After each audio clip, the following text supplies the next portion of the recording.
continued. An offshoot of this finding was that if the public could not be told, Congress could not be told. Funding for the projects and research would have to come from outside the government. In the meantime, money was to be obtained from the military budget and from Central Intelligence Agency confidential, non-appropriated funds. Another major finding was that the aliens were using humans and animals for a source of glandular secretions, enzymes, hormonal secretions, blood plasma, and possibly in genetic experiments. The aliens explained these actions as necessary to their survival.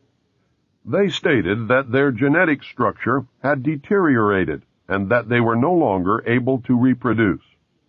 They stated that if they were unable to improve their genetic structure, their race would soon cease to exist. We looked upon their explanations with extreme suspicion. Since our weapons were literally useless against the aliens, Majesty 12 decided to continue friendly diplomatic relations until such time as we were able to develop a technology which would enable us to challenge them on a military basis. Overtures would have to be made to the Soviet Union and other nations to join forces for the survival of humanity. A symposium was held in 1957, which was attended by some of the great scientific minds then living. They reached the conclusion that by or shortly after the year 2000, the planet would self-destruct due to increased population and man's exploitation of the environment without any help from God or the aliens. By secret executive order of President Eisenhower, the Jason scholars were ordered to study this scenario and make recommendations from their findings.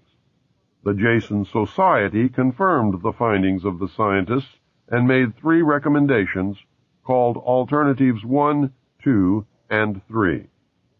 Alternative 1 was to use nuclear devices to blast holes in the stratosphere from which the heat and pollution could escape into space. They would then change the human cultures from that of exploitation into cultures of environmental protection. Of the 3, this was decided to be the least likely to succeed due to the inherent nature of man and the additional damage the nuclear explosions would themselves create. The existence of a hole in the ozone layer may indicate that Alternative 1 might have been attempted. This is, however, only conjecture. Alternative 2 was to build a vast network of underground cities and tunnels in which a select representation of all cultures and occupations could survive and carry on the human race. The rest of humanity would be left to fend for themselves on the surface of the planet. We know that these facilities have been built and are ready and waiting for the chosen few to be notified. Alternative 3 was to exploit the alien and conventional technology in order for a select few to leave the Earth and establish colonies in outer space. I am not able to either confirm or deny the existence of batch consignments of human slaves, which would be used for the manual labor as a part of the plan. The moon, codenamed Adam, was the object of primary interest, followed by the planet Mars, codenamed Eve. I am now in possession of official NASA photographs of one of the moon bases. I believe that the Mars colony is also a reality. As a delaying action, all 3 alternatives included birth control, sterilization, and the introduction of deadly microbes to control or slow the growth of the Earth's population. AIDS is only one result of these plans. It was decided by the elite that since the population must be reduced and controlled, it would be in the best interest of the human race to rid ourselves of the undesirable elements of our society. Specific targeted populations included blacks, Hispanics, and homosexuals. The joint United States and Soviet leadership dismissed Alternative 1, but ordered work to begin on Alternatives 2 and 3 virtually at the same time. In 1959, the RAND Corporation hosted a deep underground construction symposium. In the symposium report, Machines are pictured and described which could bore a tunnel 45 feet in diameter at the rate of 5 feet per hour in 1959. It also displays pictures of huge tunnels and underground vaults containing what appeared to be complex facilities and possibly even cities. It appears that the previous 5 years of all-out underground construction had made significant progress by that time. The official space program was boosted by President Kennedy in his inaugural address when he mandated that the United States put a man on the moon before the end of the decade.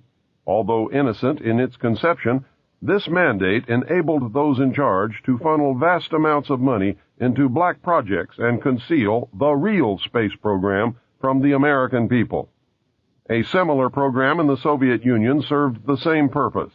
In fact, a joint alien United States and Soviet Union base existed on the moon at the very moment Kennedy spoke the words. During the United States' initial space exploration and the moon landings, every launch was accompanied by alien craft. On November 20th, 1990, Los Angeles TV Channel 2 announced that a separate red, glowing, round-shaped object accompanied the Space Shuttle Atlantis on its latest classified military mission. That was the first public admission. A moon base, Luna, was photographed by the lunar orbiter and filmed by the Apollo astronauts. Domes, spires, tall round structures which look like silos, huge T-shaped mining vehicles that left stitch-like tracks in the lunar surface, and extremely large as well as small alien craft appear in the official NASA photographs. It is a joint United States and Soviet base. The space program is a farce and an unbelievable waste of money.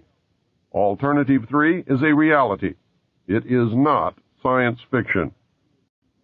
Since our interaction with the aliens began, we have come into possession of technology beyond our wildest dreams. We currently have and fly atomic-powered anti-gravity type craft in Nevada.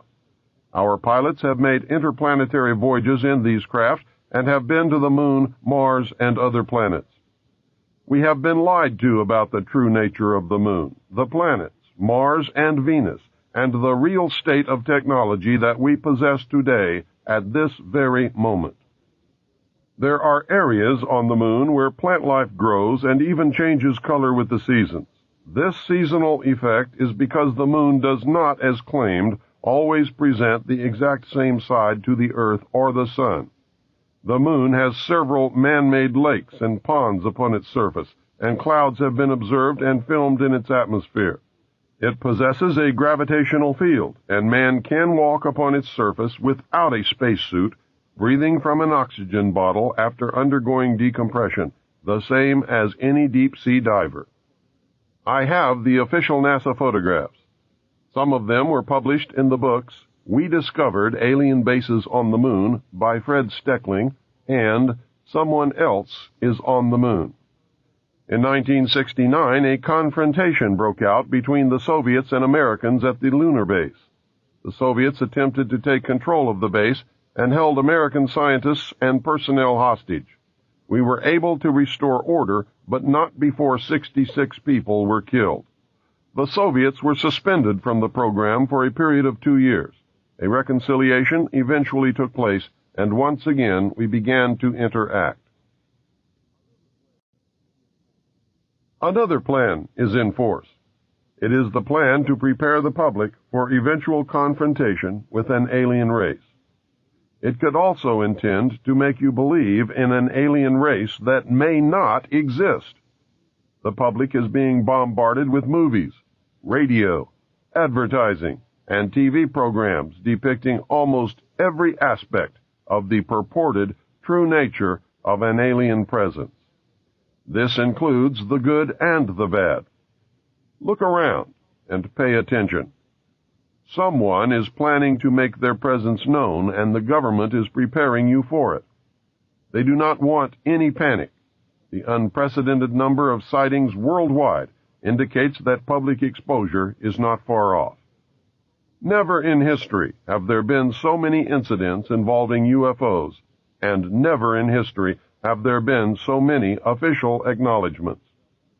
For many years, the secret government has been importing drugs and selling them to the people, mainly the poor and minorities. Social welfare for it.